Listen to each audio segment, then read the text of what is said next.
சர்வதேச கடல் பகுதியில் ரஷ்ய எண்ணெய் கப்பலை அமெரிக்க கடற்படை சிறைபிடித்திருப்பது பரபரப்பை ஏற்படுத்தியுள்ளது. வெனிசுவேலா நாட்டின் மீது அமெரிக்கா பொருளாதார தடைகளை விதித்துள்ள நிலையில் அந்த நாட்டுக்குள் நுழைந்து அதிபர் நிக்கோலஸ் மதுரோவையும் கடத்தி சென்றுள்ளது. அதேபோல வெனிசுவேலாவை இனி தாங்களே நிர்வகிக்கப் போவதாகவும் அமெரிக்க அதிபர் ட்ரம்ப் அறிவித்துள்ளார். இதற்கு உலக அளவில் கடும் கண்டனம் எழுந்துள்ள நிலையில் வெனிசுவேலாவில் உள்ள எண்ணெய் வளங்களை கட்டுப்படுத்தவே அமெரிக்கா இந்த நடவடிக்கை எடுத்துள்ளதாக விமர்சனங்கள் எழுந்துள்ளன. இந்நிலையில் வெனிசுவேலாவிலிருந்து கச்சா எண்ணெயை கடத்திச் செல்ல முயன்ற ரஷ்ய கொடியுடன் கூடிய பிரம்மாண்டமான எண்ணெய் கப்பலை அமெரிக்க படைகள் சிறைபிடித்துள்ளன. வெனிசுவேலாவை அமெரிக்க படைகள் சுற்றி வளைத்துள்ள நிலையில் அவர்கள் கண்ணில் படாமல் ஒரு எண்ணெய் கப்பல் அங்கிருந்து தப்ப முயன்றுள்ளது.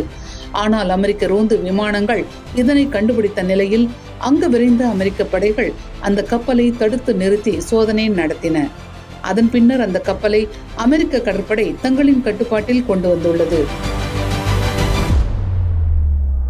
இந்த நடவடிக்கை எங்கள் பொருளாதார தடைகளை மீறுபவர்கள் யாராக இருந்தாலும் அவர்கள் மீது கடும் நடவடிக்கை எடுக்கப்படும் என்ற செய்தியை இதன் மூலம் அமெரிக்கா உலக நாடுகளுக்கு தெரிவித்துள்ளதாக பார்க்கப்படுகிறது.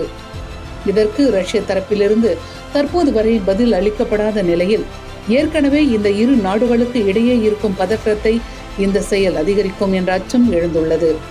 எனினும் சர்வதேச கடல் பகுதியில் வேறொரு நாட்டின் கப்பலை அமெரிக்கா சிறைபிடித்திருப்பது மோசமான முன் உதாரணத்தை ஏற்படுத்தும் என சர்வதேச அரசியல் நிபுணர்கள் கருத்து தெரிவித்து வருகிறார்கள்.